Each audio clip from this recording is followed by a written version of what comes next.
Good afternoon everyone, मैं मोनिका स्वागत करती हूँ आप सभी का आपके अपने परिवार एग्जामपुर में। एक बार मुझे बताएंगे कि आपको आवाज़ वगैरह आ रही है क्या? आवाज़ वगैरह आ रही है तो एक बार बता दीजिए कि हाँ आवाज़ आ रही है। ठीक है, बताइए एक बार फटाफट से। ठीक है जी।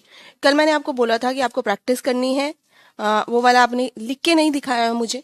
ठीक है, लिख के नहीं दिखाया है जो मैंने आपको कबीर में से दिया था। ठीक है, तो किसी स्टूडेंट ने अगर लिख के दिखाया हो या लिखने का प्रैक्टिस करा हो तो वहां पर आप लोगों को पता चल गया होगा। मीरराज, सरिता, रोहित, रेणु, शिवानी, क्या आप सभी को आवाज वगैरह आ रही है? एक बार मुझे बताइए कि हाँ हाँ आपको आवाज आ रही है। Very good afternoon to everyone, to everyone जी। हाँ जी, बताइए एक बार। एक नई इससे स्टार्ट कर लेते हैं। कबीर दास जी का एक यहाँ पर हम कहेंगे कि उनकी साखी में से एक काफी जो इम्पोर्टेंट साखी है उसे कह सकते हैं। यहाँ पर लिख लीजिए उसको। जाका गुरु ना अंधला, चेला खरा निरंद, अंधे अंधा ठेलिया, तुन्यु कूप पड़ंत। कूप कहते हैं कुएं को। ठीक है, तो एक बार इसको साखी को लिख लीजिए आप और मैं डिक्टेट कर दूंगी। उसका अर्थ विशेष आदि आपको लिखना आता ही है, कोई ऐसी परेशानी है ही नहीं। ठीक है, तो यही आपको आने वाला है। ओके, ठीक है ठीक है ठीक है विशाल जी, शुक्रिया आप सभी का। कोई बात नहीं मिहिर, उसी दिखने के चक्कर में तो हुआ है लेट। कोई बात नहीं, वो हमने वेब कैम हम सेट कर रहे हैं। अगली क्लास में जो 3 बजे वाली है हो जाएगा वो, है ना। बाकी कल से आपकी क्लास में भी हो जाएगा। चलिए जी, हम तो पूरी प्रयास करा भाई हमने तो। अब इतना तकनीकी रूप से हम वो है नहीं, है ना। खैर चलिए, कबीर दास जी से के इससे शुरू करते हैं, बाकी हम आधुनिक काल पढ़ेंगे आज की क्लास में, है ना। लिखे यहाँ पर कि इन्होंने कहा है कि जाका जाका गुरु भी, हालांकि वो गुरु को ऐसे लिखते हैं, एक मिनट, गुर लिखते हैं वो। जाका गुर भी अंधला, जाका गुर भी अंधला, चेला खरा निरंद, चेला खरा निरंद,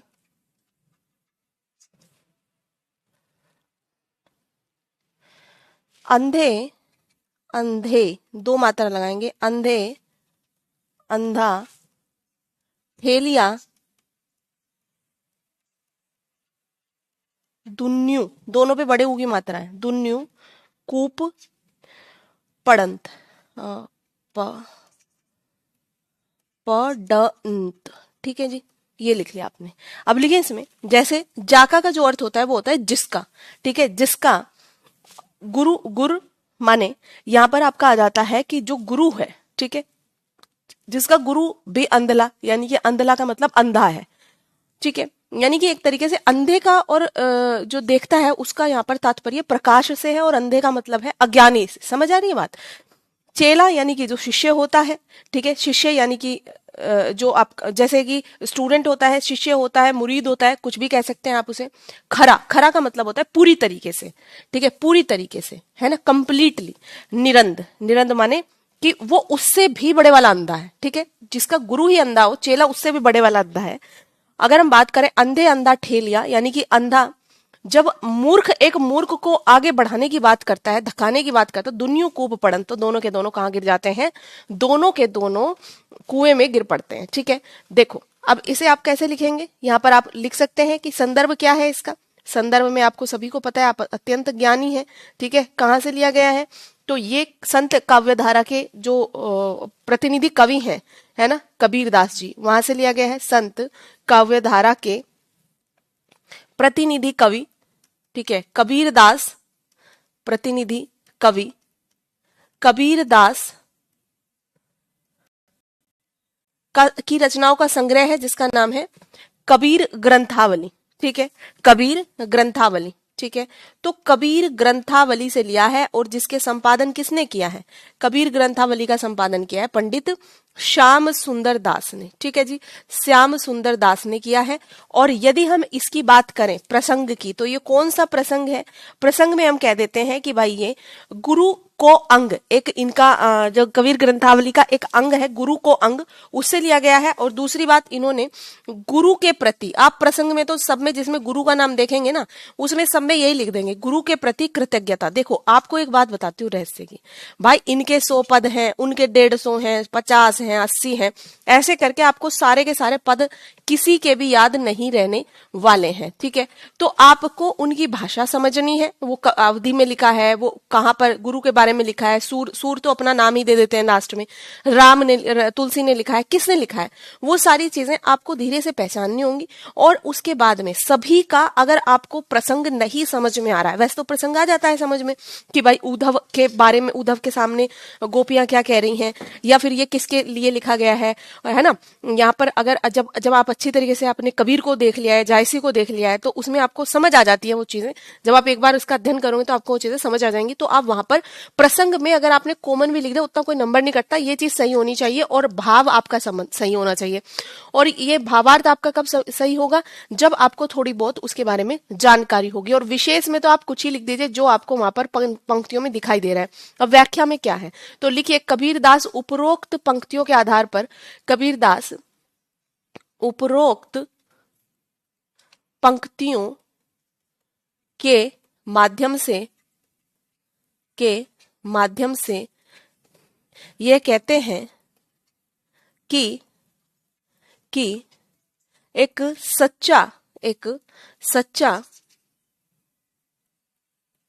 सच्चा गुरु ही, या सच्चे गुरु के साथ ही शिष्य सच्चे ज्ञान को प्राप्त कर सकता है। सच्चे ज्ञान को क्या कर सकता है? प्राप्त कर सकता है, प्राप्त कर सकता है। जन्मेजय दूसरी स्लाइड है, प्राप्त कर सकता है, ठीक है। कबीरदास जी के अनुसार, कबीरदास जी के अनुसार यदि गुरु अज्ञानी हो तो उनका शिष्य, या उनके शिष्य लिख लीजिए, एक शिष्य नहीं, उनके शिष्य भी अज्ञानी ही होंगे, ठीक है, ठीक है। ऐसे में गुरुजी अपने शिष्य को ज्ञान के मार्ग पर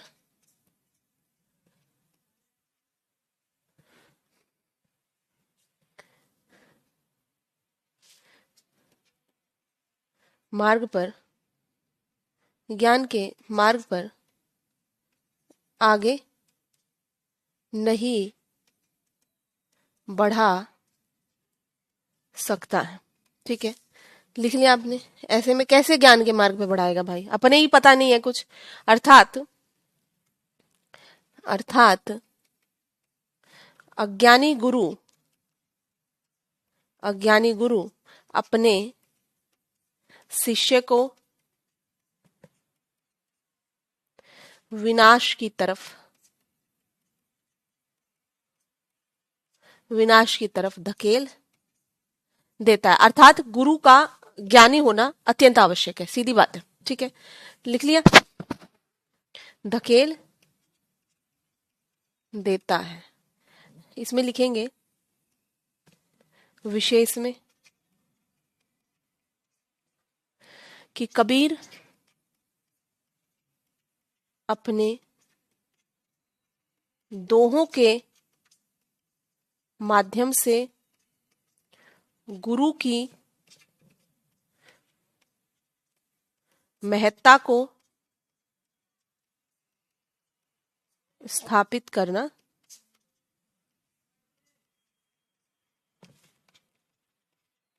चाहते हैं। दूसरा लिख लेंगे कि कबीरदास जी का मानना है कि यदि गुरु एवं शिष्य दोनों ही अज्ञानी हो तो ये दोनों के ही विनाश का कारण बनता है, दोनों के विनाश का कारण बनता है। ठीक है, ये आप इसमें लिख देंगे। लिख लिया आपने? समझ में आ गई भावनाएं? एक बार बताएं मुझे कि यहां तक की चीजें आपको समझ में आई या नहीं आई, बताएं फटाफट से जी, बताएं फटाफट से।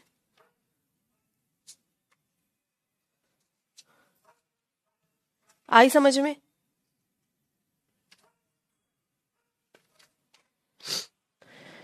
बताएंगे एक बार कि यहां तक की बातें आपको समझ में आई या नहीं आई?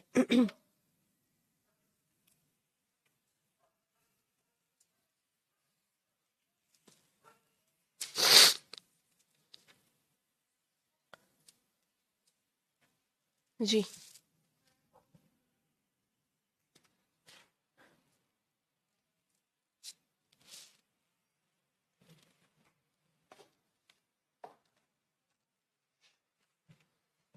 चलिए, बस मिहिर को समझ आई, बाकी किसी को नहीं आई। लिखे इसमें भाई, बता दिया करो समझ में आ गई बातें या नहीं आई, एक बार बता तो दिया करो कम से कम। चलिए लिखिए इसमें कि रीतिकाल का पतन। अब आपके रीतिकाल का क्या हो जाता है? पतन हो जाता है। कैसे पतन हुआ? देखो भाई, सीधी सी बात है, हर एक काल के बाद में, जैसे हमने देखा कि यहाँ पर आदिकाल है ना, आदिकाल के बाद में यहाँ पर भक्ति काल, और भक्ति काल के बाद में यहाँ पर रीति काल, और रीति काल के बाद में यहाँ पर आधुनिक काल। ये इस तरीके के काल चले।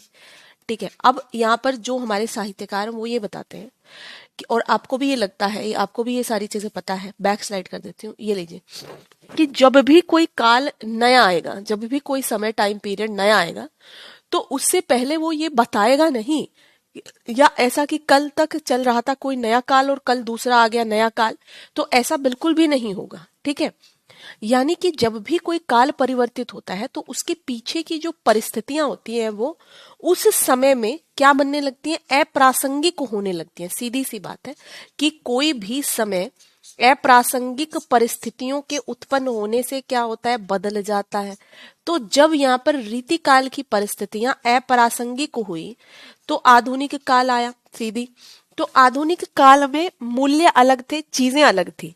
ठीक है, हालांकि यहाँ पर अगर आप देखेंगे कि इसमें कई लोगों की अलग अलग धारणाएं हैं। जैसे एक है यहाँ पर मैनेजर पांडे। ठीक है, मैनेजर पांडे क्या कहते हैं? मैनेजर पांडे के अनुसार, लिख ले, मैनेजर पांडे के अनुसार क्या कहा मैनेजर पांडे ने?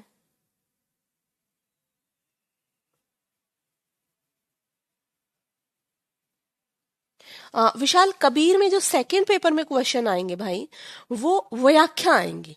ठीक है, यानी कि सबद, साखी, रमैणी को व्याख्या करना आएगा। जो आज मैंने आपको पढ़ाया, एक एक दो दो, एक एक दो दो, मैं आपको क्लास की शुरुआत, क्लास की एंड में व्याख्या कराती रहूंगी।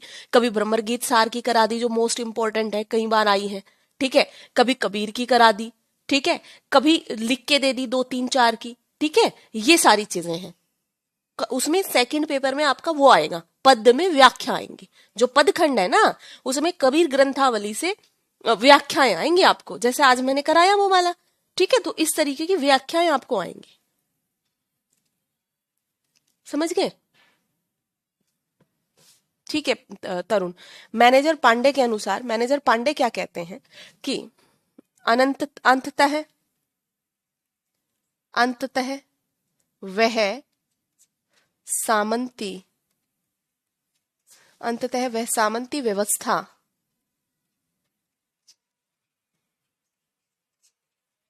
कहीं अधिक शक्तिशाली साबित हुई,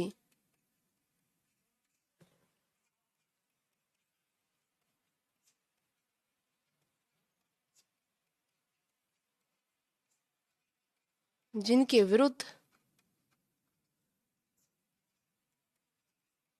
भक्ति आंदोलन का आविर्भाव हुआ था। ठीक है, ठीक है। विशाल, समझ आई बात या कोई तकलीफ? बताइए, सेकंड पेपर के बारे में कोई कंफ्यूजन है आपको? कल वाला पद किसी ने नहीं करके दिया मुझे। हम्म। तो मैनेजर पांडे क्या कहते हैं? मैनेजर पांडे यही कहते हैं कि अंततः वह सामंती व्यवस्था कहीं अधिक शक्तिशाली साबित हुई जिनके विरुद्ध भक्ति आंदोलन का आविर्भाव हुआ था। यानी कि भक्ति आंदोलन कब आया? आदिकाल के बाद आया था भक्ति आंदोलन। ठीक है। और अगर हम बात करें रीतिकाल, तो रीतिकाल में भी वही सामंती व्यवस्था है, वही राजा रानियों की प्रशंसाएं हैं।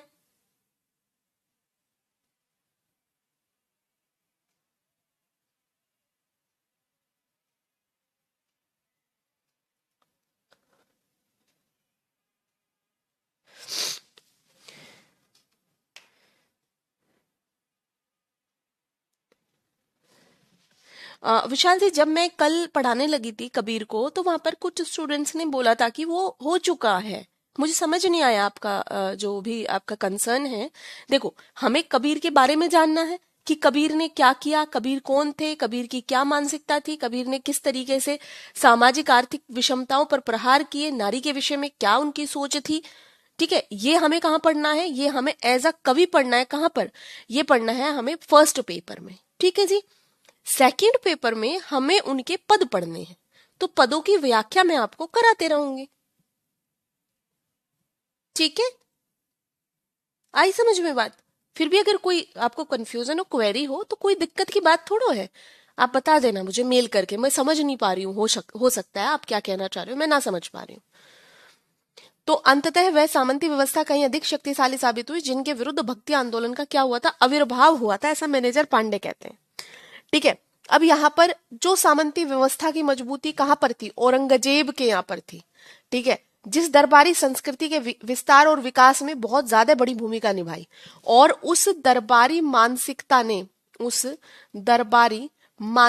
ने क्या किया? चरम पर पहुंचा दिया। किसको? श्रृंगारिकता को। ठीक है, श्रृंगारिकता को चरम पर पहुंचा दिया। ओके। लेकिन जो व्यवस्था एक तरीके से यहाँ पर वापस से कहाँ पर रीति काल में पुनर्जीवित हुई, यहाँ पर आदिकाल में अगर आप देखेंगे तो यही है, श्रृंगारिकता भी है वहां पर। आदिकाल में कई सारी चीजें हैं, वीरता भी है, श्रृंगारिकता भी है। ठीक है।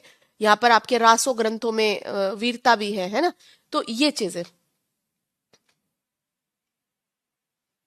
ठीक है। तो यहाँ पर आप देखेंगे यही वापस से पुनर्जीवित होती है, यही श्रृंगारिकता रीतिकाल में पुनर्जीवित होती है, और फिर ये बहुत ज्यादा स्थायी नहीं होती, इसलिए इसका वर्चस्व क्या होता है? जल्दी ही समाप्त हो जाता है। अंग्रेज वगैरह जब आए तो बहुत सारी चीजें परिवर्तित हुई। ठीक है, बहुत सारी परिस्थितियां परिवर्तित हुई।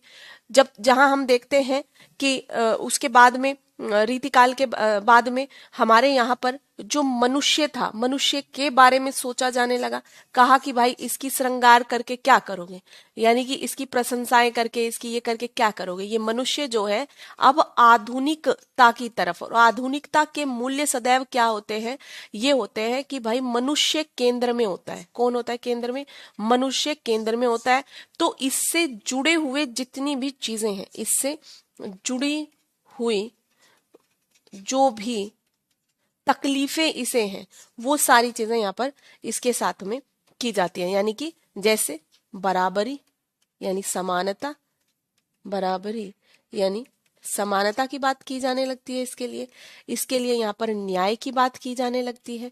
इसके लिए यहाँ पर जो है हर तरीके की जो सामाजिक व्यवस्था में इसका स्थान बनना चाहिए, आर्थिक में, राजनीतिक में, यानी कि हर तरीके से इसको एक वो मिलना चाहिए, एक प्लस पॉइंट, एक पॉजिटिविटी मिलनी चाहिए। तो यदि वो नहीं है, तो यही हुआ था जब रेनेसा, या फिर आप कह सकते हैं पुनर्जागरण और नवजागरण दो शब्द हैं। तो नवजागरण को क्या कहा जाता है? नवजागरण का मतलब होता है नए सिरे से जागना, नए सिरे से जागना।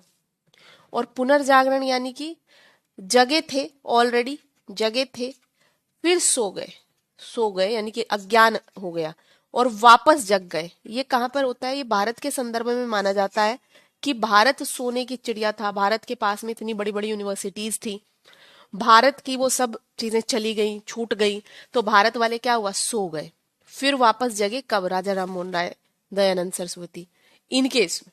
ठीक है, इन केस में समझ आई बात? ओके, चलिए अब आगे देखें। तो इसलिए पतन हो गया रीतिकाल का, है ना, इसलिए क्या हो गया? पतन हो गया। अब तो पतन की परिस्थिति समझ गए। अब आगे आ जाता है आधुनिक काल पर।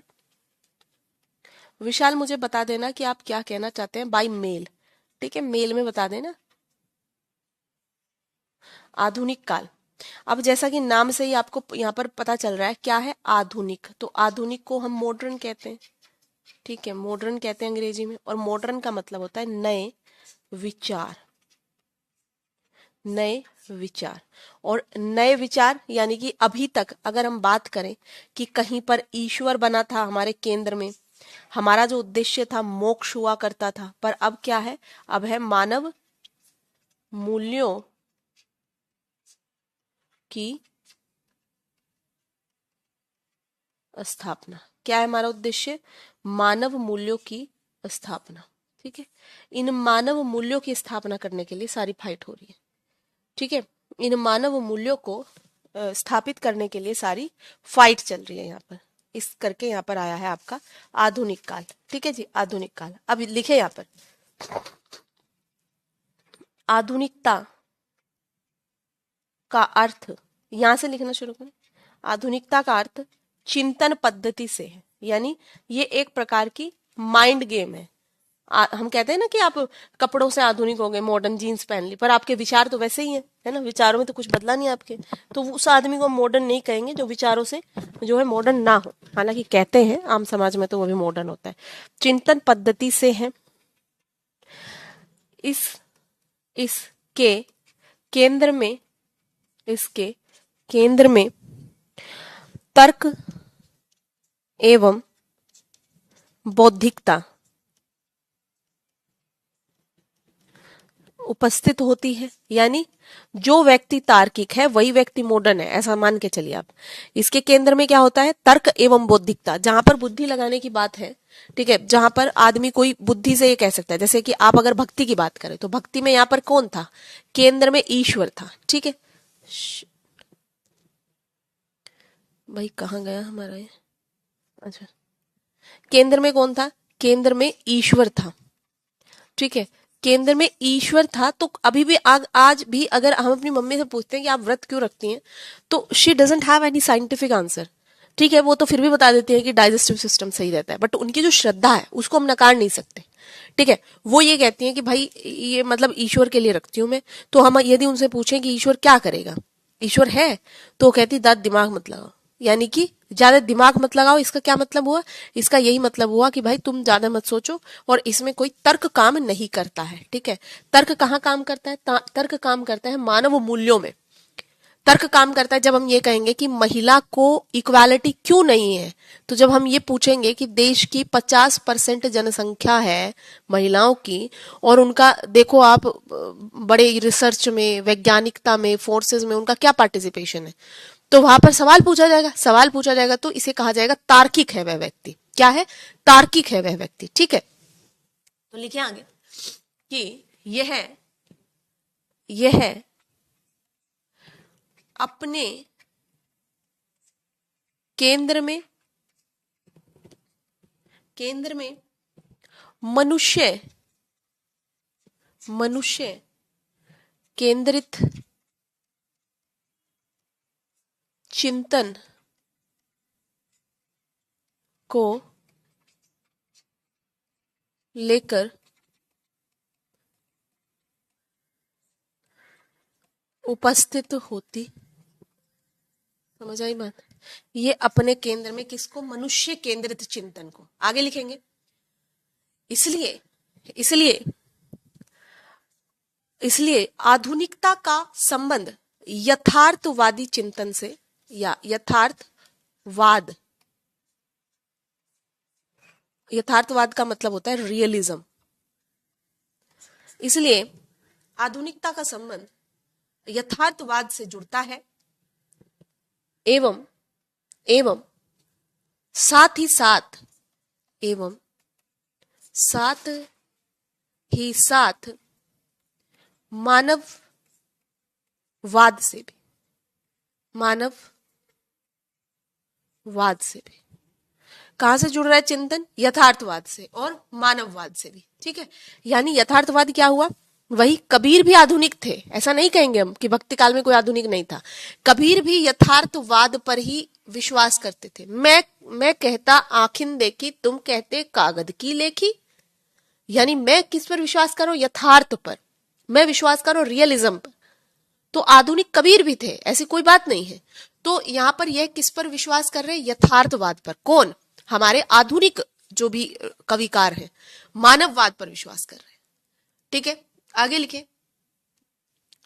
आधुनिक काल के आते आते, आधुनिक काल के आगमन से मध्यकाल का मतलब मानसिकता। ठीक है, मध्यकाल के ईश्वर केंद्रित चिंतन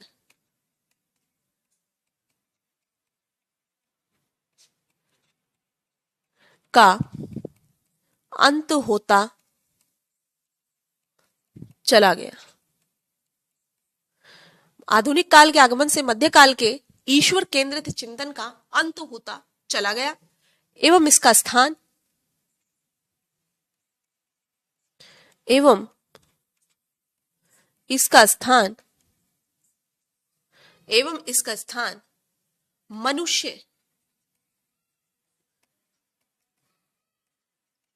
केंद्रित चिंतन ने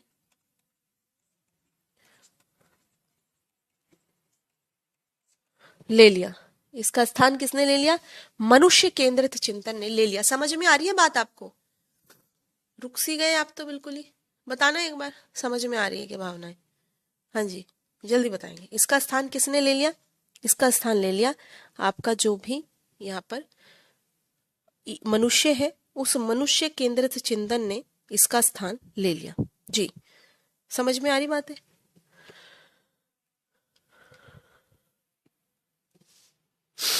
बताना एक बार, लिख लो इसको।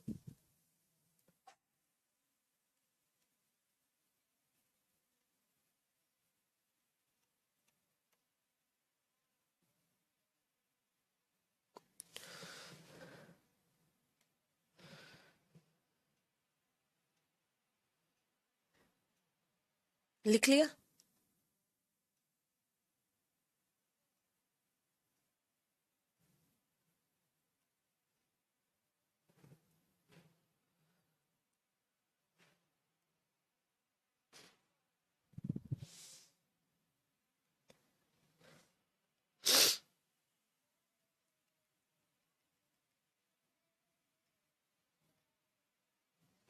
हाँ जी, लिख लिया? समझ आ रहा है? अच्छा, हाँ, हो सकता है नेहा हो रही होगी दिक्कत बाबू। कोई बात नहीं, थोड़ा आप लेट वेट के भी देख सकते हैं। ठीक है, चलिए। तो इस तरीके से क्या आ रहा है हमारे पास में? इस तरीके से आ रहा है आधुनिक काल। ठीक है, आगे लिखेंगे। तो अब मनुष्य क्या हो गया? केंद्र में आ गया। अब मनुष्य की बात करेंगे यहाँ पर। ठीक है, जितने भी इसमें साहित्यकार हुए हैं वो सब मनुष्य की बात करेंगे, चाहे वो आपके द्विवेदी जी हो, चाहे वो भारतेंदु जी हो, कोई भी हो। ओके, चलिए आगे। कि ले लिया, आगे लिखेंगे कि मध्ययुगीन आस्था, और जो वहां पर आस्था थी, एक तरफा जो आस्था थी ईश्वर के प्रति, ठीक है, मध्ययुगीन आस्था एवं भावुकता। बहुत ज्यादा ठंड है, मैंने ये नोटिस किया इस बार, पता नहीं मुझे ही लग रही है, मतलब हमें ही लग रही है, बहुत ज्यादा ठंड है। मध्ययुगीन आस्था एवं भावुकता।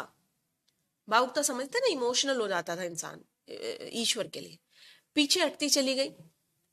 अब जो आदमी प्रैक्टिकल होता है, आई एम वेरी प्रैक्टिकल, ऐसा लोग बोलते हैं, जैसे I am very emotional, to be very frank, मैं बहुत इमोशनल हूँ, ठीक है, तो मेरा बहुत भावुक जुड़ाव हो जाता है लोगों से, ठीक है, तो मैं भावुक हूँ, तो मुझे कह सकते हो आप कि मैं मध्ययुगीन विचारों में विश्वास करती हूँ, ठीक है। बहुत सारे लोग होते हैं जो बहुत प्रैक्टिकल होते हैं, उन्हें कोई फर्क नहीं पड़ता, ठीक है, कि कहाँ पर है, किन लोगों के साथ है, वो छूट गए तो कोई दिक्कत नहीं होती उनको ज्यादा, हमें भाई बहुत दिक्कत होती है, सीधी बात है। भावुक होना कोई बुरी बात नहीं है। अगर आप में से कोई भावुक है, आपसे इंटरव्यू में कोई पूछे कि आप भावुक हो क्या, तो तुरंत कहना जी मैं बिल्कुल भावुक हूँ, कोई बुरी बात नहीं है। मध्ययुगीन आस्था और भावुकता पीछे छूटती चली जाती है, पीछे छूटती चली जाती है या हटती चली जाती है, जो आपको लिखना है, चली जाती है, एवं इसके स्थान पर तर्क व बौद्धिकता, तर्क व बौद्धिकता, इसका अ,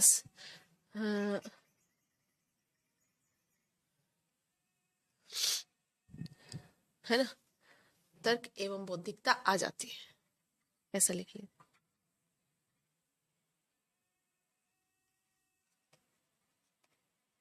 तर्क एवं बौद्धिकता आ जाती है, ठीक है, चलिए लिखिए। यही कारण है, यही कारण है कि आधुनिक काल में सभी मूल्यों का स्रोत, सभी मूल्यों का स्रोत धर्म व ईश्वर न होकर मनुष्य होता है।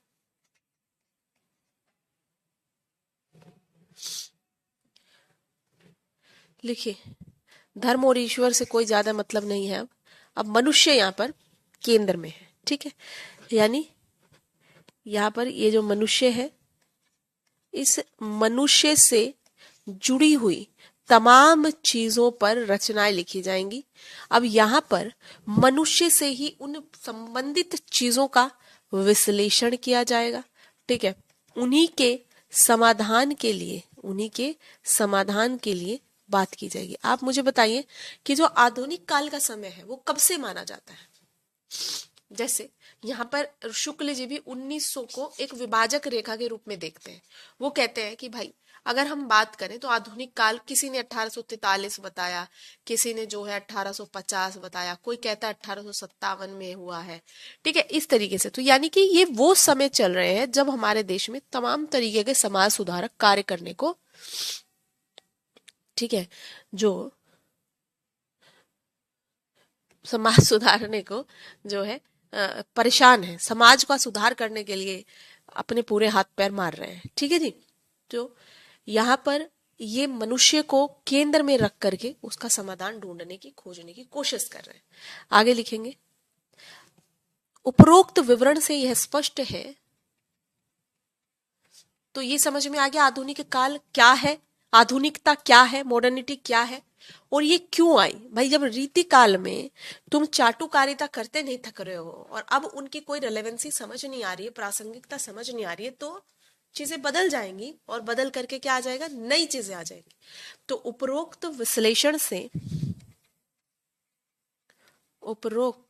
विश्लेषण से यह स्पष्ट है कि यह स्पष्ट है कि आधुनिकता आधुनिकता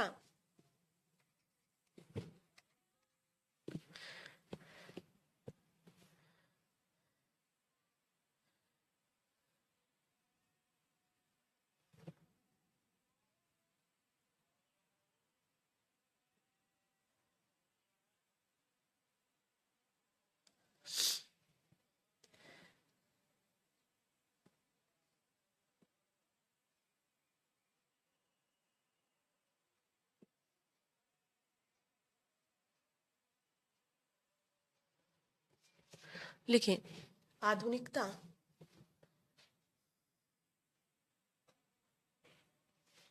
का संबंध विवेकशील मानसिकता से है जो जीवन के सभी पक्षों को यथार्थ में देखती है। ठीक है, लिख लिया आपने। आधुनिक चेतना से परिपूर्ण व्यक्ति जब समाज में देखता है तो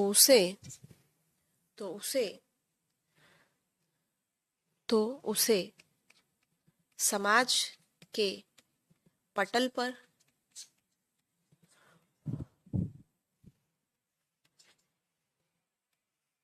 विषमता दिखाई देती है, विषमता नजर आती है। ये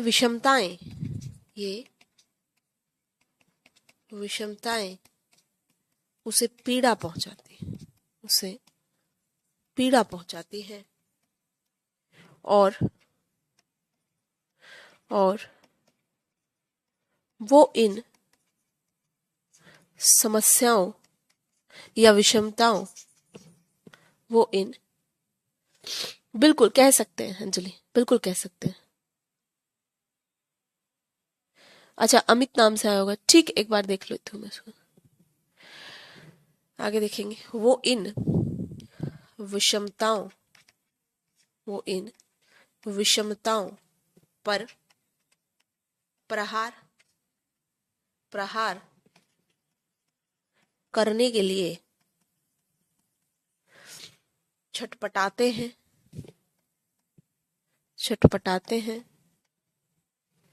इसी को लिखे, वो इस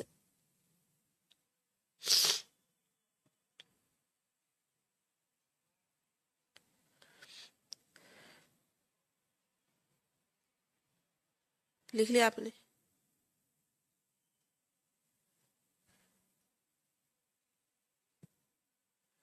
डन।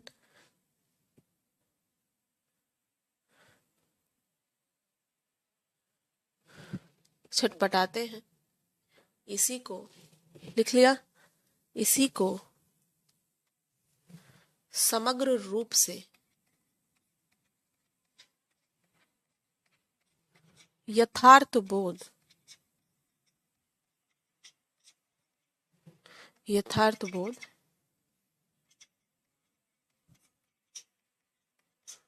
कहा जाता है। मतलब ये वाला पढ़ा आपने, ये देखो, कह रहा है कि भाई मनुष्य जब चारों तरफ देखता है तो क्योंकि उसका संबंध किससे है, विवेकशीलता से, बुद्धि से है। अब ये आदमी जीवन के सभी पक्षों में यथार्थ देखने की कोशिश करता है कि भाई सच क्या है, सत्य देखे। इसके पास है आधुनिक चेतना, यानी कि मॉडर्न वैल्यूज है इसके पास। अब यहां पर ये देखता है तो इसे कई वर्गों के अंदर विषमता नजर आती है, यानी कि ये सोचता है कि शेड्यूल कास्ट को ये चीज नहीं मिली, महिलाओं को ये, बुजुर्गों के साथ ये चीज हो रही है, ईश्वर के नाम पर इतना चीज है। तो यानी कि इसे ये पीड़ा पहुंचाती है, ये विषमताएं इसे दुख पहुंचाती हैं। और इन विषमताओं पर जब ये प्रहार करने के लिए, यानी कि प्रहार कैसे करेगा, साहित्यकार साहित्य लिखेगा, तो ये छटपटाने लगता है। और इसी छटपटाहट को यथार्थ बोध कहा। और जो साहित्य यहाँ पर लिखा गया उसे आधुनिक साहित्य की संज्ञा दी गई। और जो ये व्यक्ति लिख रहे हैं उन्हें आधुनिक साहित्यकार की श्रेणी में रख दिया गया। ये बात समझ में आई आपको, कैसे इसकी पृष्ठभूमि तैयार हो रही है। जी आगे लिखेंगे। मध्यकाल, मध्यकाल से, हेडिंग है मध्यकाल से आधुनिक काल में संक्रमण, माने ट्रांजिशन, ट्रांजिशन फेज है, क्योंकि मध्यकाल से हम रातों रात आधुनिक काल में प्रवेश नहीं कर गए होंगे, ठीक है। तो मध्यकाल से आने में कुछ ऐसे वैल्यूज आए होंगे जो इररिलेवेंट उस समय के हिसाब से अप्रासंगिक लगे होंगे। जैसे मैंने अभी बताया कि वहां पर बुद्धिमत्ता का प्रयोग तो कोई कर ही नहीं रहा है, तार्किकता है ही नहीं। तो ये सारी चीजें किस चीज को दिखा रही थी यहाँ पर, ये सारी चीजें दिखा रही थी यहाँ पर हमारी अबौद्धिकता को, हमारी भावुकता को, ठीक है। तो वो भावुकता है नहीं, तो उस भावुकता से हम कहां पर प्रवेश करेंगे, अब हम करेंगे बुद्धिमत्ता में, विवेकशीलता में हम प्रवेश कर जाएंगे। तो ये जो एक ट्रांजिशन फेज चला, संक्रमण काल चला, उसी संक्रमण काल की हम बात कर रहे हैं, रीति काल से आधुनिक काल में आने की। तो लिखे आप कि रीति काल मध्यकाल से आधुनिक काल में संक्रमण की पृष्ठभूमि तैयार करते हुए आता है। रीति काल मध्यकाल से, मतलब अगर हम बात करें भक्ति काल महामध्यकाल था, सीधी सी बात है। फिर इस भक्ति काल से जैसे हम यहाँ आधुनिक में आएंगे, बट इनके बीच में कौन आ गया, इनके बीच में आ गया एक रीति काल। तो यहाँ पर अब इक्का दुक्का साहित्यकार रहेगा ही, जैसे हम उनको भक्ति काल में है हमारे कबीर को हम नहीं कहेंगे कि वो आधुनिक नहीं थे, कबीर बहुत आधुनिक थे। कबीर उस समय सामाजिक वैषम्य पे प्रहार कर रहे हैं, कबीर उस समय इक्वालिटी की बात कर रहे हैं, कबीर उस समय कह रहे हैं कि ठीक है, बिल्कुल बिल्कुल बिल्कुल संगीता, हमने कल भी इस विषय पर बात करी थी आपसे। कबीर वर्तमान साहित्य की बात करें, बिल्कुल सही बात है जी, बिल्कुल। तो यहाँ पर हमने कहा कि बीच में एक आया संक्रमण काल के तौर पर हमने किसको देखा, हमने सेट कर दिया है रीति काल को। तो लिखिए रीति काल मध्यकाल से आधुनिक काल की तरफ, मध्यकाल से आधुनिक काल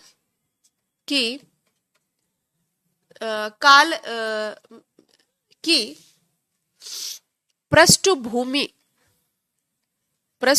को तैयार करने में संक्रमणकालीन पृष्ठभूमि का कार्य करता है, संक्रमणकालीन पृष्ठभूमि का कार्य करता है, ठीक है। तो यानी कि यहाँ पर क्या है, ये एक ट्रांजिशनल फेज है और इस ट्रांजिशन ने काम करा यहाँ पर इसको लाने के लिए, ठीक है, इसको लाने के लिए। और कई साहित्यकारों में मतलब वही है, सब वही मान रहे हैं कि 19वीं सदी के मध्यकाल में इसको मान रहे हैं, चाहे कोई 1840 से माने 1857 में एक अलग रिलेवेंट है, वो कह रहे हैं कि यहाँ पर एक नई आधुनिक चेतना का विस्तार हुआ, उससे क्रांति से लगा रहे हैं कई साहित्यकार, अभी हम नाम लिखेंगे उनके, ठीक है। 1840 से कोई मान रहे हैं, हालांकि यहाँ पर रामचंद्र शुक्ल को ज्यादा प्रासंगिक माना जाएगा क्योंकि वही एकदम से ज्ञानी व्यक्ति है, ठीक है, तो उनको ज्यादा प्रासंगिक माना जाएगा। उनका लिखते हैं आगे कि रीतिकाल मध्यकाल से आधुनिक काल की पृष्ठभूमि तैयार करने में संक्रमणकालीन पृष्ठभूमि का कार्य करता है या भूमिका निभाता है, जो आपको लिखना है वो लिख लीजिए, ठीक है, भूमिका निभाता है। यहाँ पर लिखे कि रीतिकालीन रचनाकारों की जो वो था, उनका आधार तत्व वो क्या था, वो यहाँ पर प्रासंगिकता दे रहे हैं श्रृंगारिकता को। ये चीज आपने देखी है, किसको दे रहे, श्रृंगारिकता को, एकदम लगे पड़े हैं बस श्रृंगारिकता में, संयोग श्रृंगार को वो बहुत महत्व देते हैं। और दूसरा, जिनके दरबारों में वो रहते थे, जिनके दरबारों में वो कवि का काम करते थे, उनकी प्रशंसाओं को, आप ऐसे हैं, आप वैसे हैं, ठीक है, उनकी रानियों को बता रहे हैं कि आप किस तरीके से सुंदर हो, नक्शिक वर्णन कर रहे हैं, नायिकाओं का नक्शिक वर्णन कर रहे हैं, ठीक है। तो यही सब उनका काम था। तो लिखे कि रीतिकालीन रचनाकारों के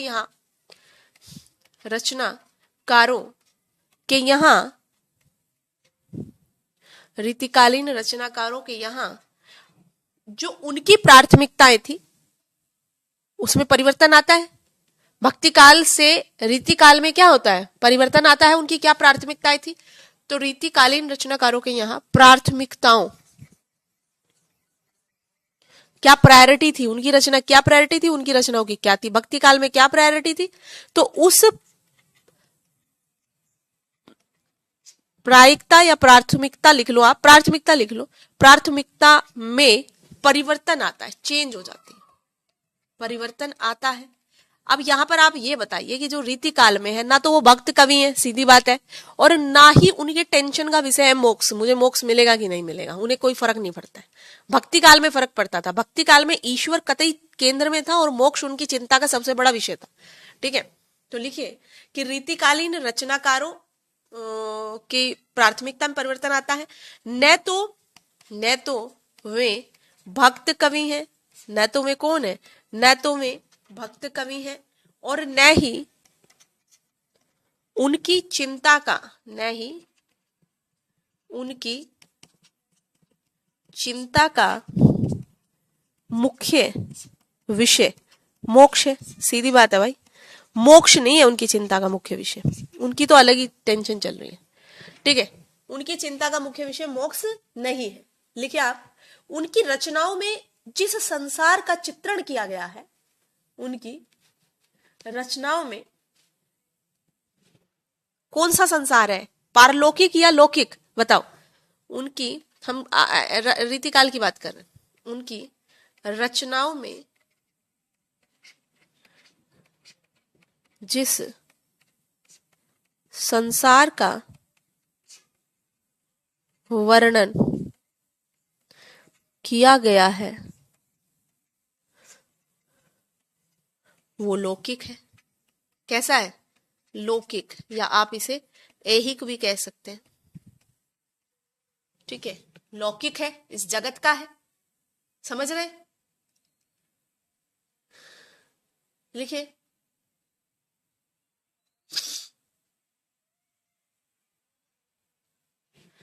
यही कारण है कि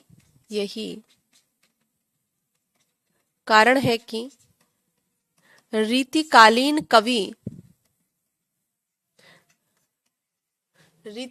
कवि मनुष्य और ईश्वर, मनुष्य एवं ईश्वर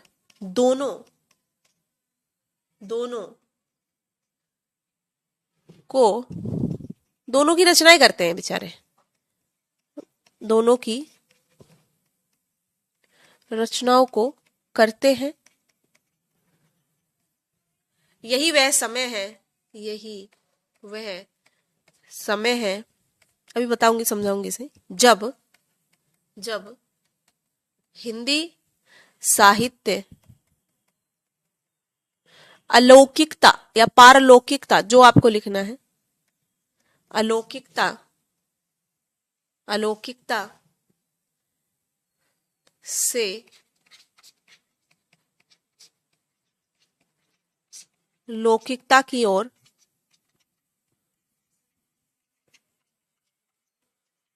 उन्मुख होता है। यही वह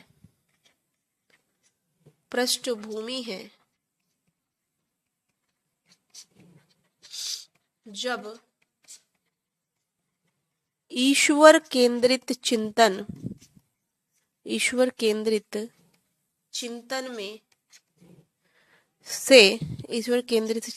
से स्थानांतरण की संभावना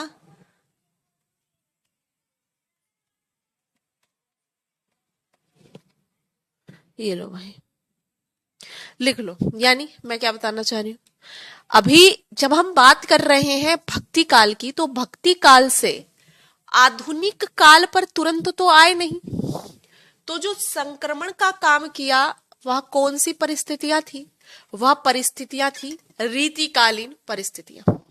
यानी संक्रमण काल की परिस्थितियों के अंतर्गत हम रीतिकाल को देखते हुए चलेंगे, और इसी रीतिकाल ने यहाँ पर एक ट्रांजिशन फेज का कार्य किया, जिसके तहत हम यहाँ तक आ पहुंचे।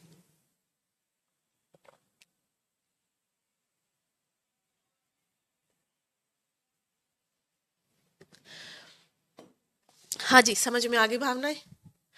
क्या लिखा है मैंने लिखा है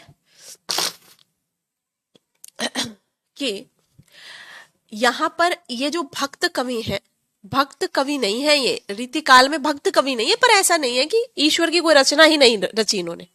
ठीक है, जैसे आप रीतिकाल में देखेंगे तो कई कवियों को लेकर तो मतभेद ही है कि वो भक्त कवि है कि रीतिकाल के कवि है। यानी कि उन्होंने ईश्वर का कुछ तो भी वर्णन किया है, जैसे अपनी कहानियों में राम को ही ले आए, जैसे अपनी कहानियों में कृष्ण को ही ले आए, जैसे अपनी कहानियों में कुछ ऐसे देवी देवताओं को ले आए। तो यानी कि कंप्लीटली उन्हें आप वो नहीं कहेंगे कि वो यहाँ पर आपके रीतिकाल से संबंधित है। भक्ति भी उन्होंने करी, बट उनका मुख्य विषय जो था मोक्ष नहीं था, सीधी बात है। उनकी रचनाओं में एक संसार बनाया गया है जिसको हम लौकिक या ऐहिक संसार की संज्ञा देते हैं। अब रीतिकालीन कवि दोनों की दोनों रचनाएं कर रहे हैं, मनुष्य और ईश्वर। तो यही वो समय है जब ईश्वर से शिफ्ट होकर के या ईश्वर के साथ साथ में मनुष्य की भी रचनाओं को रचा जाने लगा। और यही वो समय है जब हिंदी काल में अलौकिकता से हम लौकिकता की तरफ उन्मुख हुए, बढ़े। और यही वह समय है जब ईश्वर केंद्रित चिंतन से हमें ट्रांसफर का समय आ गया। मैं नहीं कह रही हूं कि कंप्लीटली रीतिकाल में ही मनुष्य आधारित तत्वों को लिखा जाने लगा था। मैं ये कह रही हूं कि यही वो समय है जब ईश्वर केंद्रित चिंतन से शिफ्टिंग का, यानी कि यहां से स्थानांतरित भी हुआ जा सकता है, ये वो समय आया। तो यहां पर अगर हम देखें तो यहां पर यदि हम भक्ति काल को देखते हैं और यहां पर, या फिर ऐसा आप देखें कि यदि यहाँ पर हम ईश्वर को देखते हैं और यहाँ पर मनुष्य को देखते हैं, तो इसके बीच का जो ये समय है जहां पर हम ईश्वर प्लस मनुष्य को देखते हैं, तो ये जो ट्रांजिशन फेज का काम किया, ये किया हमारे रीतिकाल ने। इतनी चीज आपको मेरे हिसाब से समझ में आ जानी चाहिए। मेरे हिसाब से समझ में आ गई होगी, अगर नहीं आई है तो बताइए।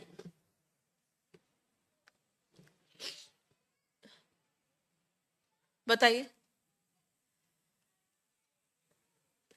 हाँ जी, एक बार रिस्पॉन्ड करें।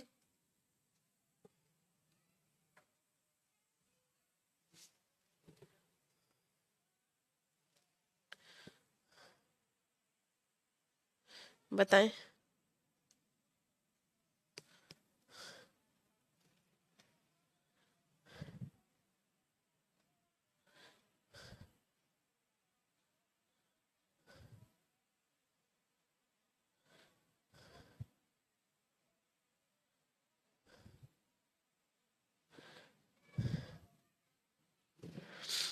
क्लियर है? क्लियर है आप लोगों को? नोटेड तो है? क्लियर है? अच्छा सरिता जी, ओके। समझ में आ रही है पृष्ठभूमि कैसे जम रही थी? मुझे ये बताओ, बोर्ड पर ज्यादा अच्छे से समझ आ रही थी, यहाँ पर ज्यादा चीजें डिलीवर हो रही है कि नहीं हो रही है? आप मुझे बताओ भाई, एकदम ऑनेस्ट रिव्यू देना है। I want a honest review. ठीक है, बताना जरा। कल से चेहरा भी दिख जाएगा। ठीक है, हमने कोशिश तो करी भाई वेब कैम लगाने की। ठीक है, बताना, बताओ बताओ बताओ। I want a honest review of yours. चलो आगे लिखो, हेडिंग डाल लो, आधुनिक काल की शुरुआत। आधुनिक काल की शुरुआत, यानी अब यहाँ पर हमें ये प्रश्न उठता है भाई साहित्य में कि कब से हुई शुरुआत, ये बताओ, है ना? यहाँ पर शुरुआत कब से हुई, अभी लिखना मत, समझ लेना। शुरुआत कब से, सिंपल सा सवाल उठता है भाई कि शुरुआत कब से हुई आधुनिक काल की, हम शुरुआत कहाँ से माने? तो यहाँ पर एक चीज है कि यदि हम इतिहास से देखें, इतिहास में भी तो आए हैं ना हमारे यहाँ पर नव जागरण पुनर्जागरण। ठीक है, दोनों अच्छा है, दोनों पर अरे भाई बहुत बहुत शुक्रिया। और बाकी बच्चों का ऑनेस्ट रिव्यू बताओ, ऑनेस्ट, और बच्चे भी। ठीक है, यदि हम हिस्टोरी के परस्पेक्ट से देखते हैं तो आधुनिक काल भारत में कब आया? भारत में आधुनिक काल की शुरुआत कब मानी जाती है? 19वीं शताब्दी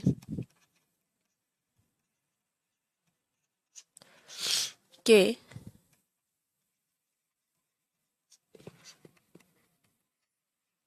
19वीं शताब्दी की शुरुआत से मानी जाती है। ठीक है, यदि हम देखें यहां पर कि एक किताब आई थी राजा राम मोहन राय की, याद है क्या नाम था?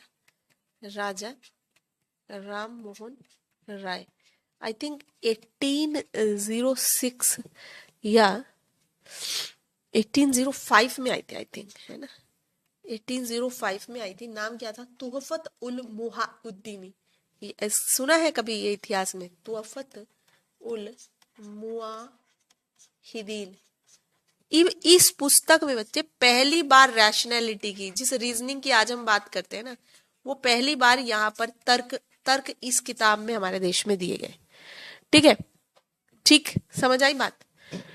तो लिखेंगे यहाँ पर कि आधुनिक काल की शुरुआत के विषय में प्रश्न, आधुनिक काल की शुरुआत के विषय में प्रश्न यह उठता है कि इसकी शुरुआत कहां से मानी जाए। आधुनिक काल की शुरुआत के विषय में प्रश्न यह उठता है कि इसकी शुरुआत कहां से मानी जाए। यदि इतिहास के परिदृश्य को देखा जाए, यदि इतिहास के परिदृश्य को देखा जाए तो ज्ञात होता है कि आधुनिक काल की शुरुआत, तो ज्ञात होता है कि आधुनिक काल की शुरुआत 19वीं सदी के शुरुआत से होती है।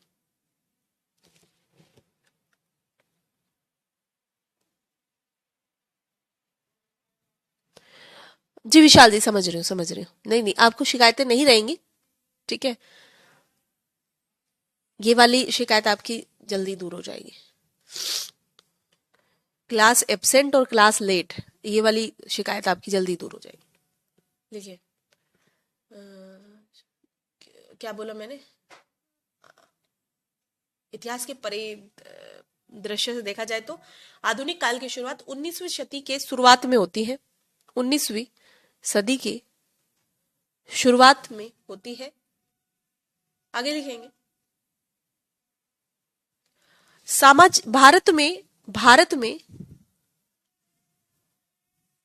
सामाजिक, सोशल, है ना, और धार्मिक जो रेवोल्यूशन हुए थे, आंदोलन हुए थे, मूवमेंट्स हुए थे, उनका एक बड़ा इंपॉर्टेंट रोल है। भारत में सामाजिक धार्मिक सुधार आंदोलन, जैसे आप देखेंगे कि सती प्रथा का अंत, आप देखेंगे विधवा पुनर्विवाह, आप देखेंगे बाल विवाह पर निषेध, ये तमाम चीजें क्या हैं? ये एक तरीके से समाज में सुधार के लिए मूवमेंट लड़े काफी लोगों ने। भारत में सामाजिक धार्मिक सुधार आंदोलन को, भारत में सामाजिक धार्मिक सुधार आंदोलन को मध्यकाल और आधुनिक काल के बीच, मध्यकाल और आधुनिक काल के बीच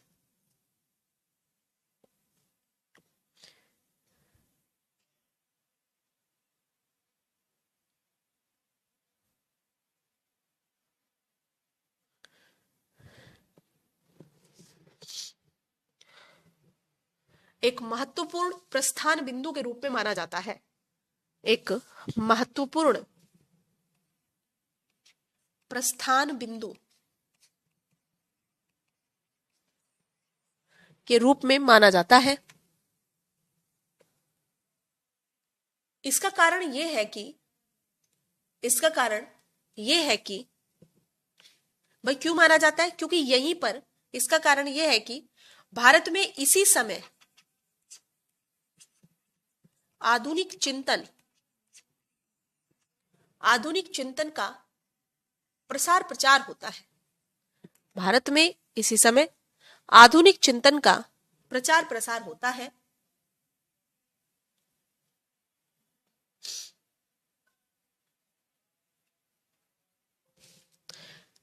इस संबंध में राजा राम मोहन राय की,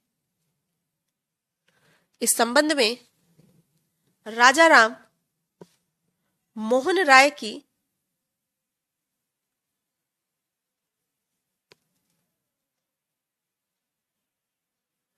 प्रसिद्ध पुस्तक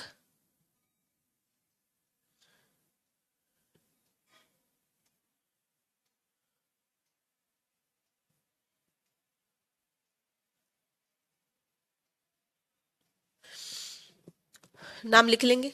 तुहफत उल मुवाहिदीन, तुहफत उल मुवाहिदीन का प्रकाशन वर्ष 1805 में होता है, का प्रकाशन वर्ष 1805 में होता है, जिसमें जिसमें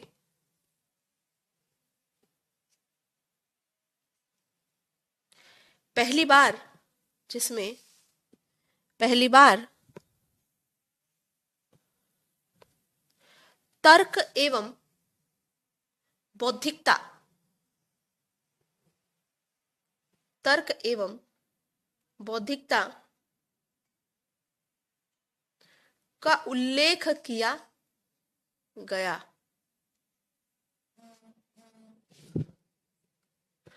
तर्क एवं बौद्धिकता का उल्लेख किया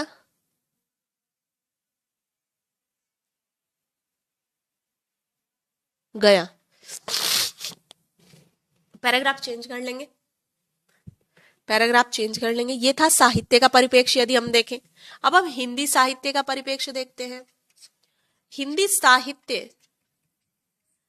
साहित्य में आधुनिक काल की शुरुआत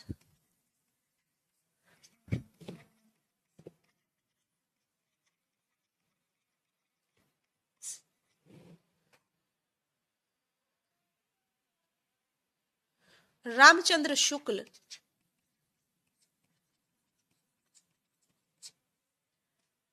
1900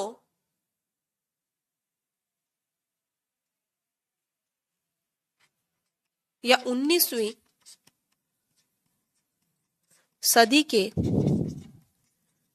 पूर्वार्ध में मानते हैं। उनके अनुसार आधुनिक काल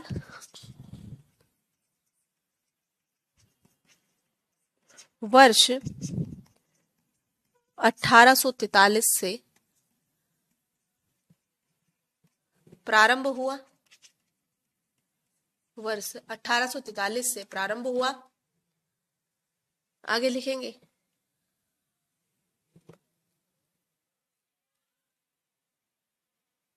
बुक के नाम के बाद फिर से बोलना है। ये मैंने आपको लिखवाया कि 1805 में तुहफत उल मुवाहिदीन का प्रकाशन हुआ, जिसमें पहली बार तर्क एवं बौद्धिकता का उल्लेख किया गया था। ठीक है, जिसमें पहली बार तर्क एवं बौद्धिकता का उल्लेख किया गया था। आगे नेक्स्ट है आपका, हिंदी साहित्य में आधुनिक काल की शुरुआत आचार्य रामचंद्र शुक्ल 19वीं सदी के पूर्वार्ध में मानते हैं। इनके अनुसार आधुनिक काल वर्ष 1843 से प्रारंभ होता है। आगे लिखेंगे, आचार्य हजारी प्रसाद द्विवेदी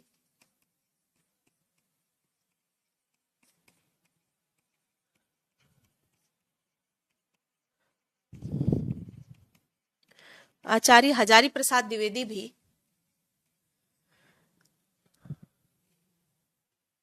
इसी पर अपनी सहमति दर्ज कराते हुए, यानी कि भाई 19वीं सदी के पूर्वार्ध में ही हुआ। ठीक है, इसी पर अपनी सहमति जताते हुए हिंदी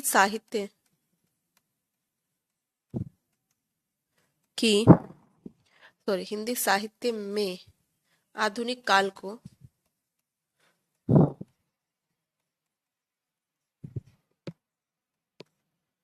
आधुनिक काल की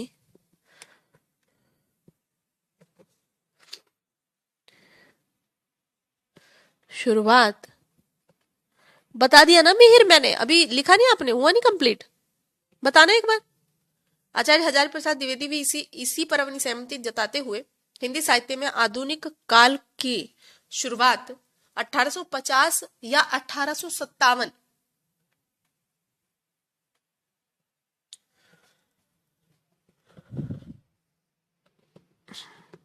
1850 या 1857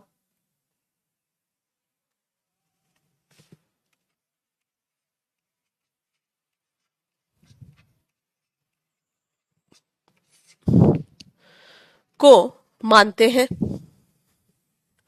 को मानते हैं, जिसमें जिसमें 1857 को जिसमें 1857 को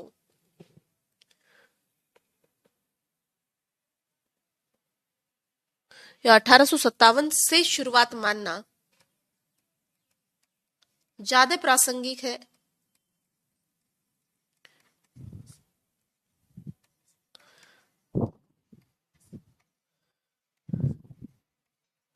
ज्यादा प्रासंगिक है, क्योंकि क्योंकि राष्ट्रवाद के इतिहास में क्योंकि राष्ट्रवाद के इतिहास में 1857 का एक ऐतिहासिक महत्व है। भाई क्रांति हुई थी इतनी बड़ी, है ना, राष्ट्रवाद के एक मुख्य तत्व के रूप में इसे जाना जाता है ना, क्योंकि राष्ट्रवाद के इतिहास में 1857 का एक ऐतिहासिक महत्व है। समझ गए? आगे लिखेंगे, डॉक्टर रामविलास पासवान, डॉक्टर रामविलास पासवान ने द्विवेदी युग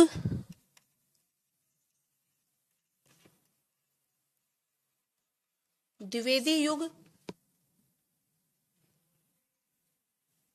एवं द्विवेदी युग एवं हिंदी नवजागरण, यानी हिंदी साहित्य में नवजागरण, है ना, हिंदी नवजागरण बोला इन्होंने इसे, हिंदी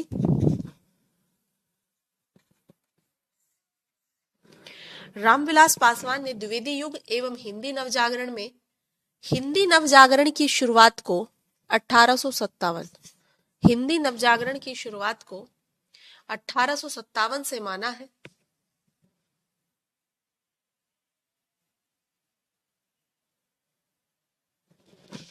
अठारह से हिंदी नवजागरण की शुरुआत 1857 से मानी है। उनका कहना है कि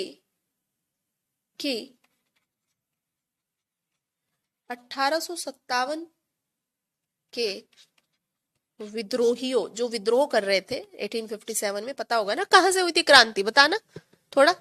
1857 में के विद्रोहियों द्वारा जारी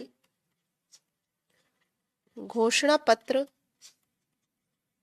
एवं पैम्पलेट एवं दस्तावेजों का हवाला देते हुए यह बताने का प्रयास किया गया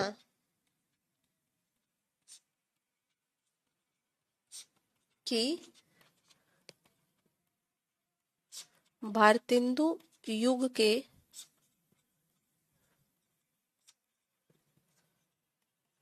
रचनाकार 1857 के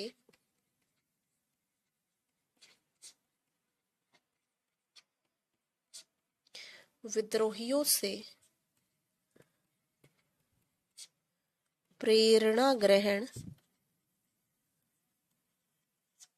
कर रहे थे, इसलिए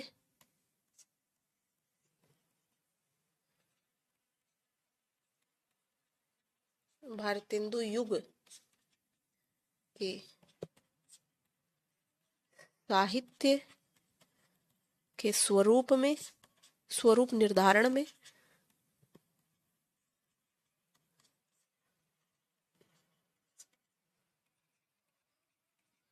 इसकी अति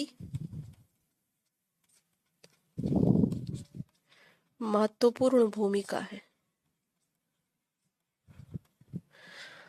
समझे ये क्या कह रहे हैं? ये मेरठ से हुआ था। अच्छा, रामविलास शर्मा ने रामविलास पासवान, भाई सही कह रहे हो यार, रुको, पासवान लिख दिया है, पता नहीं क्या समझ के। अच्छा अच्छा अच्छा, चिराग पासवान से प्रभावित हो गई मैं। भाई माफ करेंगे आप मुझे। Thank you so much. Thank you Anjali. Sharma है ये। अरे, हम तो इन्हें साहित्य से निकाल के राजनीति में ले गए थे। नहीं, चलिए लिखिए इसमें। धन्यवाद आपका। मेरठ से हुई थी। अच्छा जी, अच्छा अच्छा अच्छा, मेरठ से दिल्ली आ गए थे वो, हैं? किसको बना दिया था फिर उन्होंने, किसको अपने शासक के रूप में स्थापित करने के लिए भावुक हुए पड़े थे, बताना। किसको अपना शासक बनाना चाहते थे? तो ये कह रहे हैं हमारे रामविलास शर्मा जी, ये कह रहे हैं कि जब 1857 के विद्रोहियों के द्वारा जो पेम्पलेट वगैरह, जो भी डॉक्यूमेंट्स वगैरह दिए जा रहे थे, तो हमारे जो भारतेंदु हरिश्चंद्र हैं, ठीक है, जो साहित्यकार हैं, वो उससे बहुत ज्यादा इंस्पायर थे। ठीक है, तो ये कह रहे हैं कि जैसे जैसे वो पेम्पलेट बंटते थे, जैसे जैसे उनकी जो घोषणा पत्रों में चीजें लिखी जाती थी कि अंग्रेजों के खिलाफ हम क्या करेंगे क्या नहीं करेंगे, तो उनकी वो चीजें यहाँ पर इन्होंने यूज करी, मतलब उनसे प्रेरणा ली, इन्होंने इनसे इंस्पायर्ड हुए, और उसी इंस्पिरेशन के आधार पर इनके द्वारा साहित्य रचना की गई। ये कौन कह रहे हैं? शर्मा जी कह रहे हैं, रामविलास शर्मा जी। चिंगारी की बात करें तो बैरकपुर से छोटी थी, बिल्कुल तरुण। और यदि हम इस चिंगारी की, मतलब देखो होता क्या है कि कोई भी परिस्थिति हो, कोई भी सिचुएशन हो, वो एकदम से फट पड़ती है ना, उसमें बहुत सारी चीजें ऑलरेडी यहाँ पर शामिल हो जाती है। जैसे अगर हम 1857 की बात करें तो 1857 में क्या था कि जो इंडियन लोग थे, भारतीय जो नागरिक थे, उनको बहुत ही लोअर रैंक पे रखा जाता था। ठीक है, लोअर रैंक पे। ओके, उनको जो है खाना पीना वो सब सही से नहीं दिया जाता था। ठीक है, उनके जो वेतन होते थे वो बहुत ही कम होते थे, और समुद्र पार उनको यात्राएं करा दी जाती थी। तो जो समुद्र पार यात्राएं थी, हमारे देश के लोग इन्हें अपना धर्म भंग होने की उसमें देखते थे। ठीक है, तो यहाँ पर तमाम चीजें थी, उनसे जो व्यवहार था वो बहुत ही गंदा किया जाता था। ठीक है, उनको कहा जाता था चलो भारतीयों पे शोषण करो तुम। तो इन्हें चंद पैसे के लिए इनको धिक्कारती थी ये स्थितियां। अब यहाँ पर क्या हो गया कि यहाँ पर थे मंगल पांडे जी, बैरकपुर छावनी में नाम सुना होगा आपने, मंगल पांडे, शहीद मंगल पांडे। तो इन्होंने क्या किया, यहाँ पर एक जो जो कारतूस होती है, कारतूस को मुंह से हट छुड़ाना होता है फिर फेंकना होता है। ठीक है, अब यहाँ पर ऐसी रूमर्स आए कि इस कारतूस में क्या मिला हुआ है, गाय व सुअर, इन दोनों की चर्बी मिली हुई है। अब भाई गाय और सुअर दोनों के लिए दो धर्म हमारे देश में, इनका इनका धंधा ये था अंग्रेजों का कि फूट डालो और राज करो। नहीं, आधे लोगों को इसी में मजा आता है, फूट डालो और राज करो। इन्होंने यही करके हमारा पाकिस्तान बनवाया हमारे लोगों से। नहीं, हमारे लोगों को भी कोई ज्यादा समझदार, मतलब भावुक हो जाते हैं ना लोग जरा जरा सी बातों पे। तो यहाँ पर क्या था, गाय जो है हिंदू के लिए बड़ी पवित्र चीज है, बड़ा ही पवित्र जानवर है, और सुअर यहाँ पर कैसे मुंह से लगाएगा ये, है ना। तो यहाँ पर इसको मुंह से लगाना, मतलब इस दोनों का मिश्रण है, तो दोनों के लिए ही भावनात्मक रूप से ये चीज सही नहीं थी। तो इस गाय और सुअर की चर्बी लगे कारतूसों ने ट्रिगर का काम करा। किसका? ट्रिगर का काम करा 1857 की रिवोल्ट में। तो वहां पर क्या हुआ, उसने जो था मंगल पांडे को फांसी पर चढ़ा दिया गया। कारण कारण बताएगा कोई? मुझे बताए फटाफट से, मंगल पांडे को फांसी क्यों दी गई थी, बताओ बताओ फटाफट से बताइए। दूसरी बात यहाँ पर क्या आ जाती है कि भाई अब चाहे मुसलमान शासक कितने भी खराब थे, ठीक है, बट इन्होंने इस तरीके से हिंदुओं का कोई ऐसा शोषण वोषण की घटनाएं सामने नहीं आती। इवन आप देखेंगे कि बहुत सारे ऐसे मंदिर थे, टेम्पल थे, जिनको कि अकबर ने, शाहजहां ने बहुत सारी चीजें बनवाई। तो और अपने यहाँ पर अपने जो राज दरबार था उनका, उसमें हिंदुओं को बड़े बड़े पदों पर रखते थे। दूसरी बात, जो मुस्लिम शासक थे वो कभी भी बाहर के नहीं रहे, वो यहीं के हो गए थे, उन्होंने यहीं पर विकास करा था। और अगर हम अंग्रेजों की बात करें, बिल्कुल क्या किया था, सार्जेंट मेजर पर गोली चला दी थी, बहुत बढ़िया। तो गोली चला दी तो भैया तुम अंग्रेज पर गोली चलाओगे, उसके ऑर्डर को नहीं मानोगे, आदेश को मना कर दोगे, तो भाई वो तो भावुक हो जाएगा तुरंत तुम्हारे ऊपर। नहीं तो फांसी में लटका देना चाहिए। अब यहाँ पर आप क्या देखते हैं कि इन्होंने सोचा कि ऐसा करते हैं कि हम जाते हैं दिल्ली, और दिल्ली में जो रेड फोर्ट था, लाल किला, अब इस रेड फोर्ट में कौन थे यहाँ पर, किसको बनाना चाहते थे अपना शासक, ये लोग जो मेरठ से चल कर के आ रहे थे, मेरठ से चलकर जो लोग आ रहे थे यहाँ किसको अपना शासक बनाना चाहते थे, ये चाहते थे भाई मुस्लिम शासक ही बन जाए, कोई दिक्कत नहीं है हमें उससे, ठीक है ये हटे यहाँ से। पर काफी खराब हो गई थी औरंगजेब के बाद में स्थिति, मतलब काफी खराब।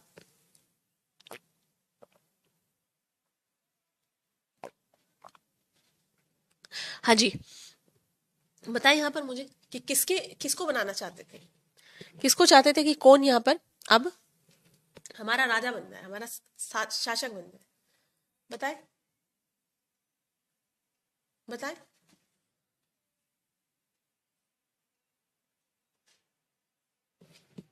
कौन?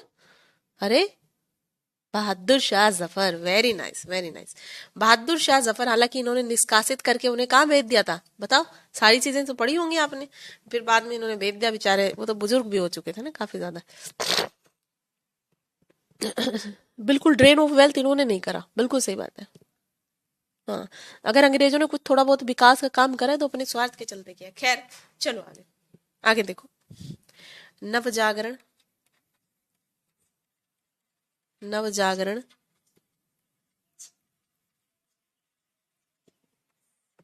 नव जागरण पृष्ठभूमि लिखे इसमें कि नव जागरण की जो पृष्ठभूमि में कैसे हुई, लिखे इसमें कि अंग्रेजों का आगमन भारत में एक व्यापारिक कंपनी के रूप में हुआ था।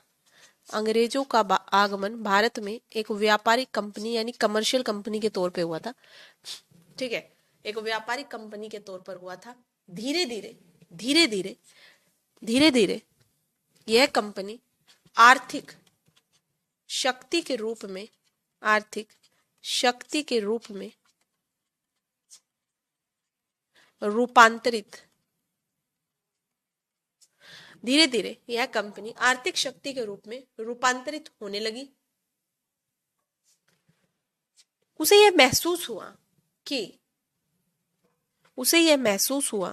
कि आर्थिक मजबूती के लिए, आर्थिक मजबूती के लिए राजनीतिक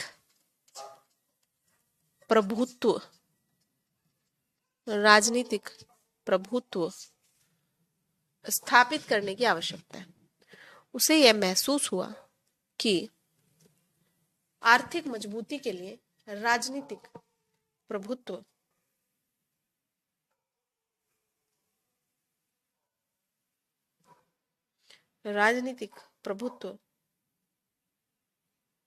स्थापित करने की आवश्यकता।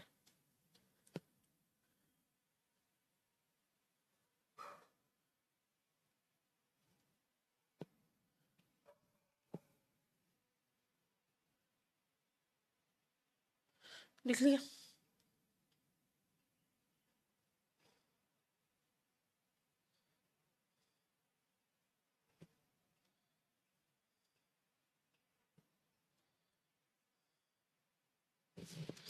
डन।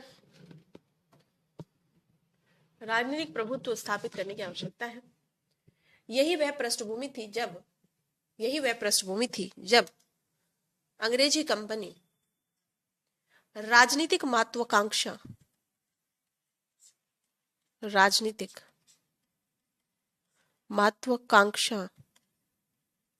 का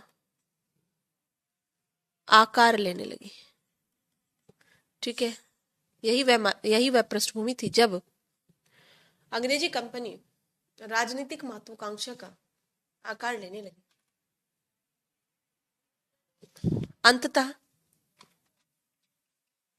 अंततः कंपनी को अपनी राजनीतिक महत्वाकांक्षा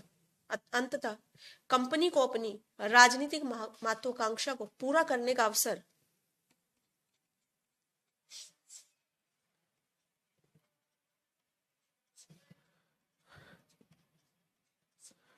1707 में औरंगजेब की मृत्यु के बाद मिला। अंततः कंपनी को अपनी राजनीतिक महत्वाकांक्षा पूरा करने का अवसर 1707 में औरंगजेब की मृत्यु के बाद मिला, जब जब भारत में मुगल सत्ता जब भारत में मुगल सत्ता कमजोर पड़ने लगी। जब भारत में मुगल सत्ता कमजोर पड़ने लगी, लिख रहे हैं ना, सो सा तो नहीं गए कहीं। जब भारत में मुगल सत्ता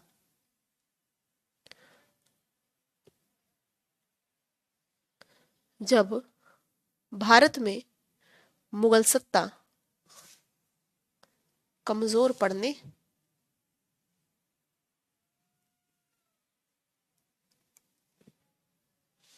लगी,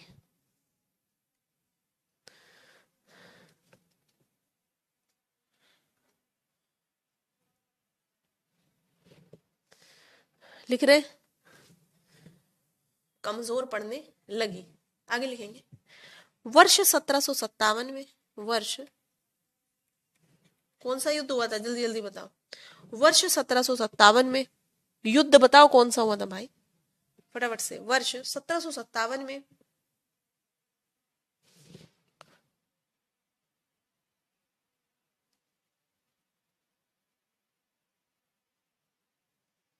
समझ में आ रही है बातें? नेहा, समझ में नहीं आ रही बातें? कोई परेशानी हो रही है? ओके, चलो लिखो, वर्ष 1757 में युद्ध बताओ कौन सा हुआ था। प्लासी के, कहां पर है प्लासी? प्लासी के युद्ध में विजय प्राप्ति के बाद उन्हें अपनी राजनीतिक महत्वाकांक्षा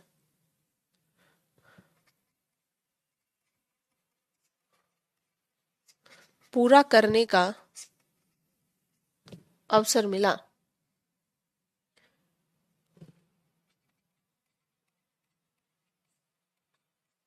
आगे लिखेंगे, 1764 के पूर्व तक कंपनी डायरेक्टली नहीं करती थी, मतलब ये सोचती थी कि छोड़ो, ठीक है। कंपनी प्रत्यक्ष रूप से कंपनी प्रत्यक्ष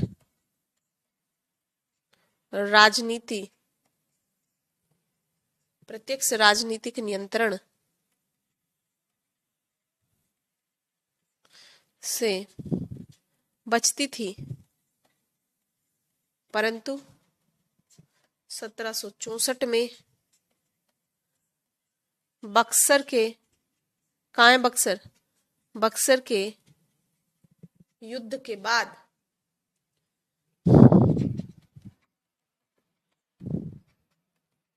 कंपनी का राजनीतिक नियंत्रण का युग शुरू हो गया।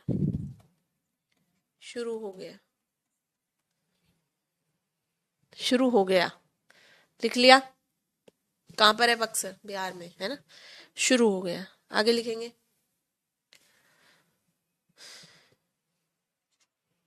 19वीं शताब्दी के लगभग दूसरे दशक, यानी कि 19वीं शताब्दी के लगभग दूसरे दशक तक, कहां पर होगा ये? 1820 का है ना, दूसरे दशक तक एक तरफ कंपनी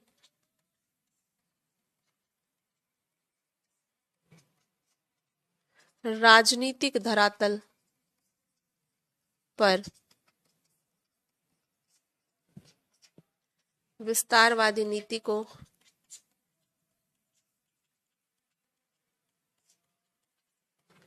अपनाती रही, तो दूसरी तरफ अपने आर्थिक हितों को आर्थिक हितों को पूरा करने के लिए कृषि का वाणिज्यकरण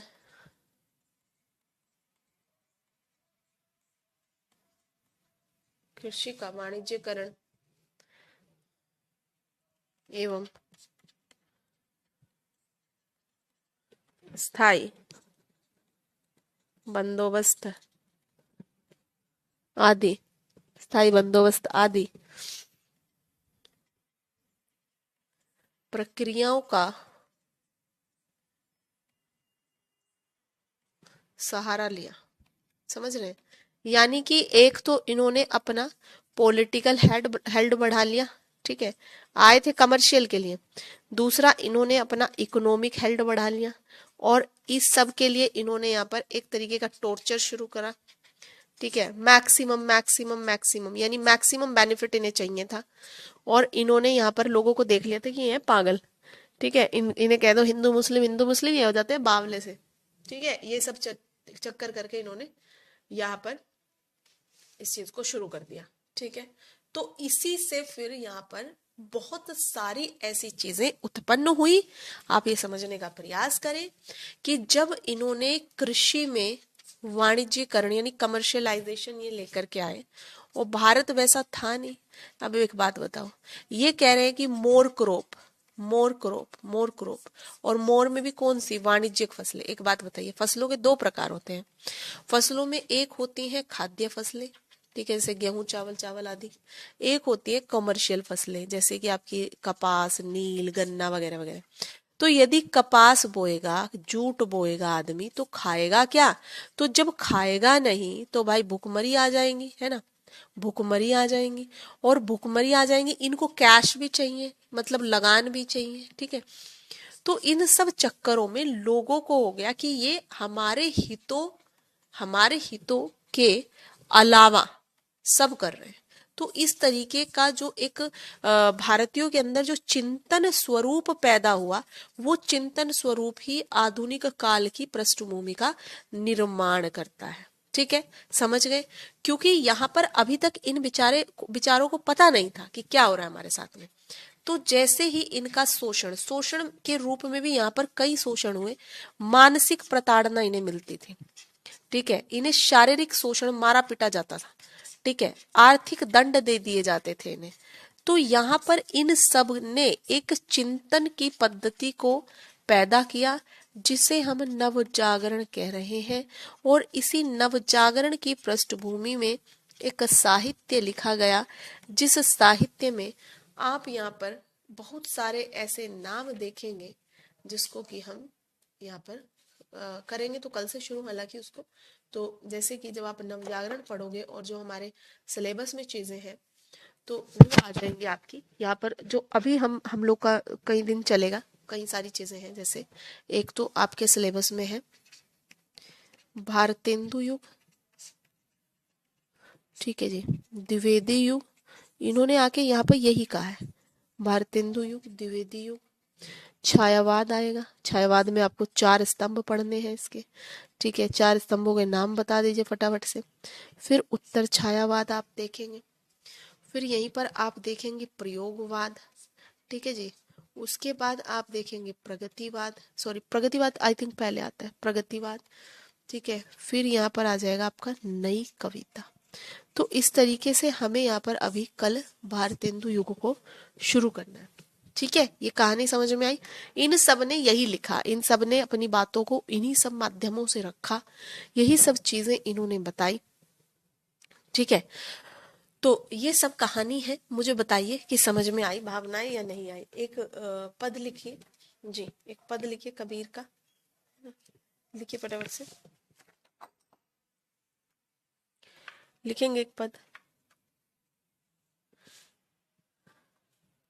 यहाँ तक की बातें समझ में आई? कैसे आया है आपका ये बताइए। कैसे आया है आधुनिक काल, वो चीज समझ में आई या ना आई?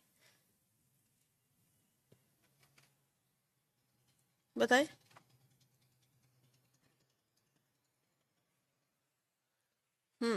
बताएं कि आया कि समझ में या नहीं आया।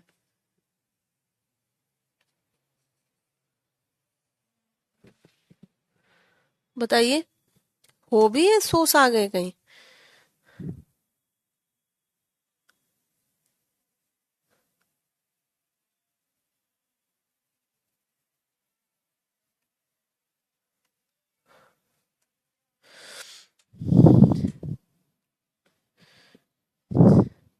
चलिए लिखिए इसमें। माया, माया दीपक नर पतंग, माया दीपक नर पतंग, भ्रमी, भ्रमी इवे,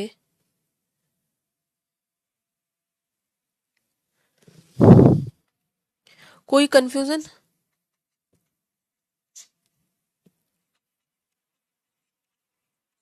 कहे कबीर,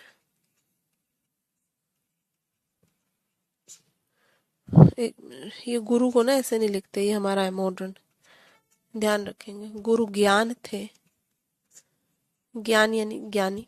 कोई शब्द अगर समझ में ना आए तो बता देना, कोई शब्द अगर समझ में ना आए।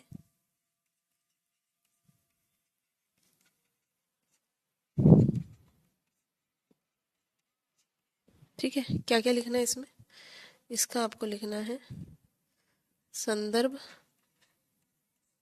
प्रसंग, व्याख्या और विशेष।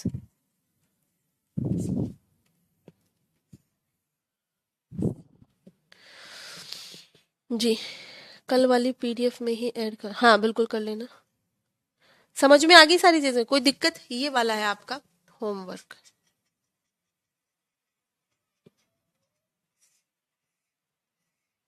जी ठीक है, एक बार बता दो कि कहीं पर कोई कंफ्यूजन, कहीं पर कोई दिक्कत। ठीक है, बताइए, फटाफट से बता दीजिए। लिख लिया?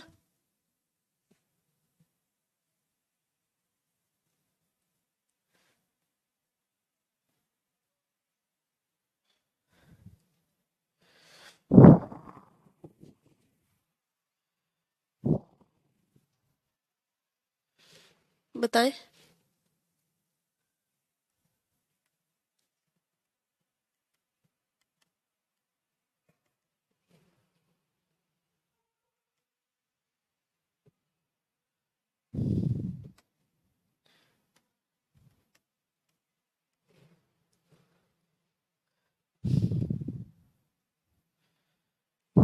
हाँ जी बताएं।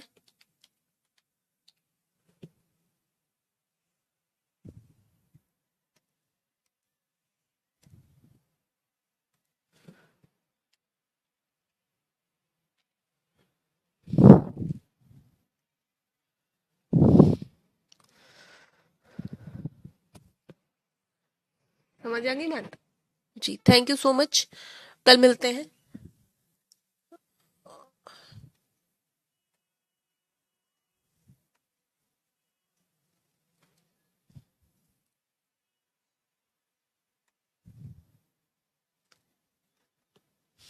चलिए, शुक्रिया आप सभी का।